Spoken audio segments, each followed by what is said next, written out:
So what's up, guys? This is Juan with Full Sin, and I have Jonathan with me from maxx-d Let's again. get straight to the point. This what you do and what you don't do. No bullshit, sugarcoat when it comes to repairs and maintenance. Advice you can go to. Full sin, no edits, cause just go to full sin, and we'll get you done right. Full sin, and we'll get you going right. Full sin, keep it going day and night. And this ain't just a podcast, we get it right and keep it tight.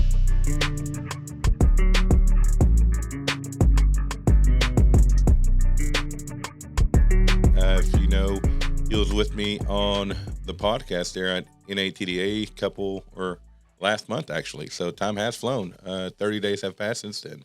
So, Jonathan, how's things been going for y'all? Oh man, things have been great, Juan. We've been rocking and rolling. Things have been doing really well. That's good. So, I know on y'all's website, I was on there the other day, and it said y'all had built the 90,000 trailer in 2001, but you were telling me a minute ago that y'all are way over that. Y'all are, I think you said over 100,000, and that was just in June. So that's a great accomplishment. Yeah, we're pretty stoked to have built over 100,000 trailers, and really what gives it meaning is seeing that people are taking these trailers and using them to build their own livelihoods and feed their families, build businesses that they can pass on to their kids. And they depend on these trailers every day. So that really puts the pressure on and gives us a sense of meaning and value. Yeah, most definitely. I know one thing we were talking about that you were hitting on a lot at the show was, y'all do it for the blue collar, do it for the working class, for those who are sitting there waking up every morning and, busting their butts and getting the hard jobs done that most people don't want to do. And that's who y'all build your trailer for. And that the quality that y'all build it for is to reflect those who are using them. So. Right on. Yes, sir. So Jonathan, how long have you been there with maxx-d? That's a good question. I started back in 2008. Okay. Which I was 18 at the time, fresh out of high school. I had done a few other jobs at the time and moved from Western Texas to East Texas here close to Paris, where maxx-d is at. And I worked there for several years. I went and did a few other things. My wife and I have done missions overseas in Haiti and Nicaragua and Africa. So we've kind of done a few different things. So I've been here and I've been off doing other things. But it's been since 2008. So when you came on, or what role were you in when you came on to maxx-d? I got to start in the stacking bay. So basically stacking trailers, nailing together wood blocks, operating the crane, hauling trailers in from the yard to stack on semis, building ground loads to ship to our dealers. Okay, so you started from the bottom and you just scaled your way up. So that's great. Congratulations on that. So you've seen a lot of growth in the company, and you, from what I can tell, from 2008 to now to present time. So you've seen it grow and seen the company hit all those different milestones that it set. What is one of those memorable ones that you could say that really stuck with you and that, that was like that awe moment? Yeah, I think one of the key moments that I remember, and there's been quite a few over the years, but I remember, I believe it was in 2014 or 15, when we had a goal to hit 20 million in revenue. Okay. That's a big number. And that was kind of felt like the turning point, from 20 million and down. It was kind of mom and pop, we were still putting our big boy pants on. And after 20 million, it really felt like the systems, the processes, the different things, the structure that is required to grow past that, really, they were great. It was a huge project to get from 20, to basically break that barrier. And that was a huge milestone for us. We really started implementing structure in our company, in our leadership, and looking at, why are we doing what we are doing, and how do we need to do it? How can we build something that's going to last? Those we don't core want to values. just, what are our core values? What's our mission? What's our vision? And that's really the turning point there for us. I see that traction book behind you, which is EOS, and that's something new that we're starting here at our shop, and it's great. It's very eye-opening. It sets a great structure, and it's to the point, very clear. It's the scorecard is what I love. It's on track, off track. It's you set your goals and you tackle it. And then you get yourself to-do list, 7-day to-do list. You have your rocks. So how long has maxx-d been implementing, EOS? We implemented EOS about 3 years ago, give or take. I had read the book several years back and had been really impressed. I had a business mentor of mine that recommended it and used it in his businesses. And I mentioned it to my brother-in-law, who's the CEO of the company. And I said, hey, you should check this book out. You should read it. We're growing this company, and we really need to look at what kind of structures do we need to take it from, just a simple mom and pop to take it into that next build it into a real sustainable business. Yeah. And which it was a sustainable business, but to really scale it, right, to grow it beyond where we were at right now. And so we wound up, eventually he had another guy recommend the book to him. He took the book, read it, and we decided to implement it not long after that. So it's been really good. The key thing, what I love there is the vision. Me being a visionary, I love to see how, you can take this goal and break it down into something tangible and say, hey, we're in a direction, and say, we're going to go this way. We're going to do this. Come on, let's go, guys. Let's go get after it. Let's do this. And then you take your whole company and orient it toward that goal. So everything you have, there's the 6 different areas of your business, which is you have the vision, you have the people, you have the data, you have the processes, and you have what they call traction. Yeah. And then you also have there's one more I'm missing. Man, that's bad of me. Maybe you can help me out here, Juan. It's you got people, data, processes, traction, vision, and issues.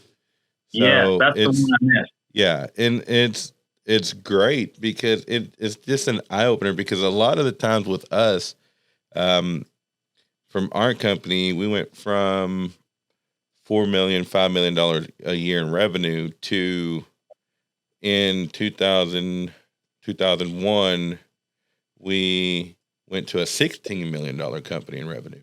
So we were doing it, and it's like you said, we were a sustainable company, but we really didn't have that traction. We didn't have that vision. We had a vision, but we had 20 different visions going 20 different ways of what we wanted to see the company grow and how we wanted to see it grow and how we wanted it to get there, in which they were all great. But now with this, I see that we're all in one accord. We're all in one mind track of one vision, one mindset. This is our goal. This is our rocks that we have to tackle. Each department gets their rocks. Each department has their issues and their to-dos. And we're able to, instead of we have a lot of rabbit holes, because we'll get on one subject, and all of a sudden that subject spawns up another issue that we had, and we just rabbit trail until there's another rabbit trail to go. So we never really solved that one issue. And what this has done with us here is just been able to take all of our, I love the IDS part of it, just identify, discuss, and solve. Because it's point blank, period. There's no politicking in it. There's no repeating the same thing over and over. It's identify the issue, discuss it, and then have the solve for it. And it just makes it a lot easier to process stuff. And then just being able to have those, like you said, the core values, and just the VTO, being able to show your team, and then being able to see where the company wants to head to, where the goal is, your 1 year goal, your 1 year plan, your 3-year plan and then your 8 or 10-year plan, and just being able to be there in one sheet to where they can all see it. So definitely. Yeah. I think the greatest need in business in general is alignment, right? yeah, Everybody rowing in the same direction, everybody, moving in the same direction. And, we all have different pieces of the pie or different pieces of the puzzle that we fill, but we all need to be moving in the same direction. And that's just been key with EOS, with Traction. It's been a great system. it has. And it surprises me how many companies are actually utilizing and implementing EOS. When I was first approached with it, and they gave me the book Traction, Tyler told me to read it, and I did, and it was great. And then I said, well, I mean, who's really, who's utilizing this? I mean, they named some of the big companies, like Kroger and a couple other big franchise stores, and I'm like, okay, well, I mean, that works for them, but I don't see how it's going to work for me. Whereas here, and then when we had Lisa, she was our, I forgot what the implementer. Yeah.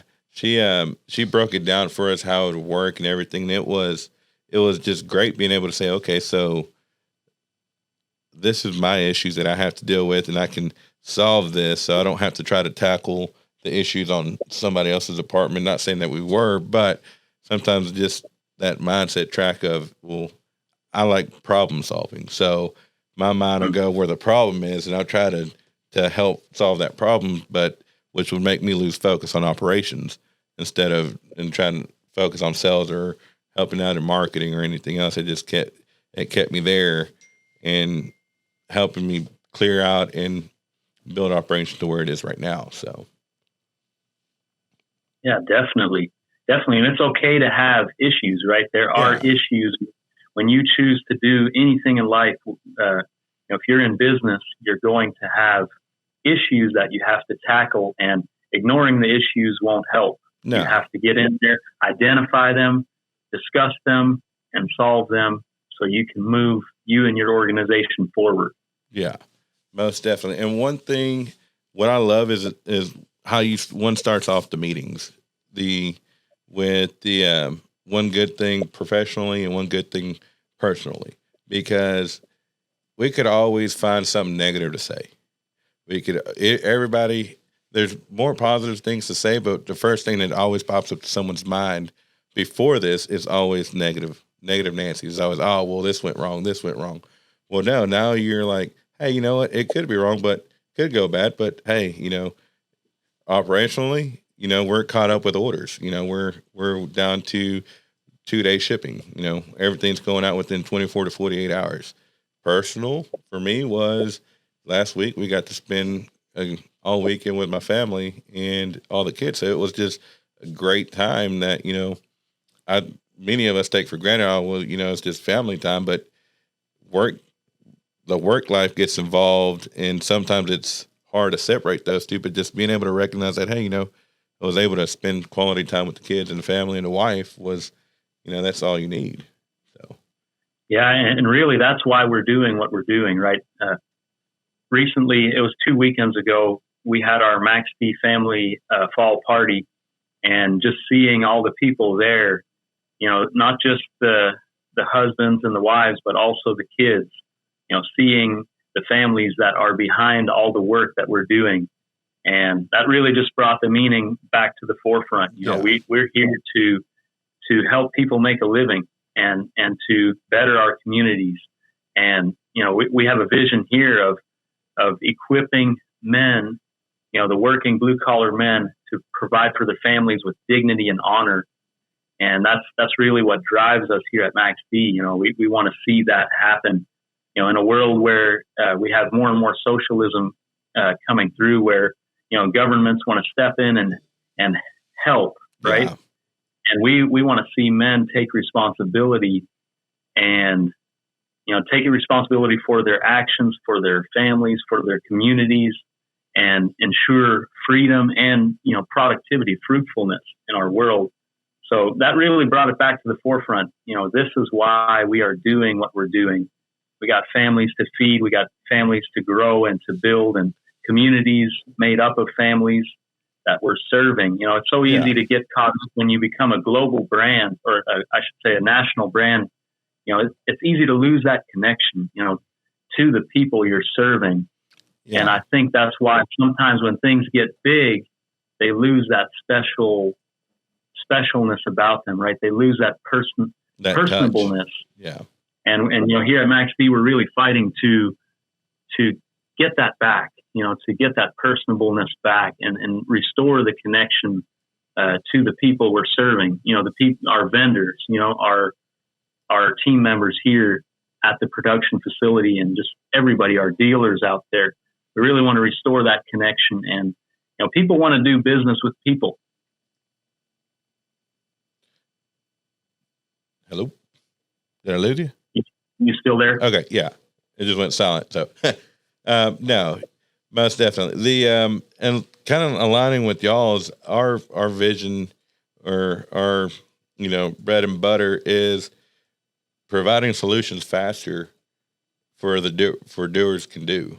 You know, it's being able to provide you that part, or provide you that service, you know, faster than anybody that is in the market that what we're specialized in as far as parts, and being able to provide for the customer, for they can do what they do, you know, provide for their families, right. Provide for those who rely on them daily, you know, whether if it's a company man and his workers are relying on him to have that part for, they can have a check at the end of the week, you know, or, right.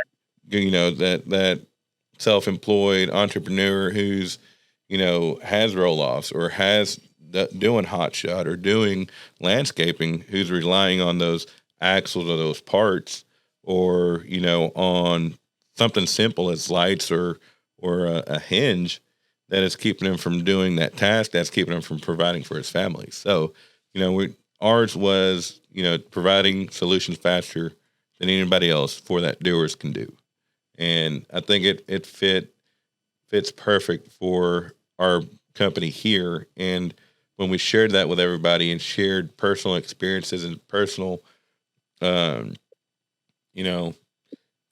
references with customers that we've had, that where we've gone above and beyond and not expect anything else in return, is what I would say sets us apart. And then this was an eye opener for everybody there at the conference when we unrolled this EOS to them. So no, it's great. I look forward to seeing how it's going to impact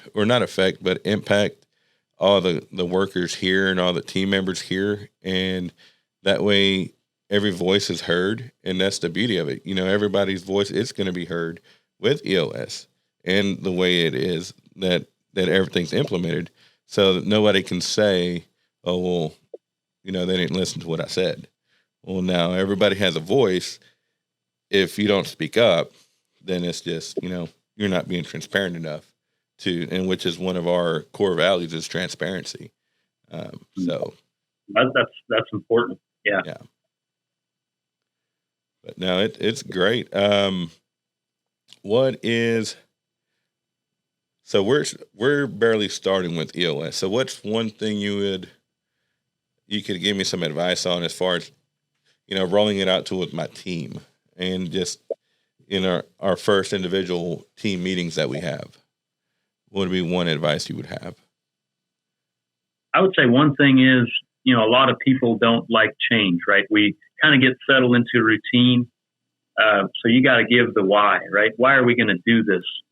Well, we want to do this because this is going to make us more productive with less stress and better relationships, right? It's going to make our business healthier, not just bigger, right?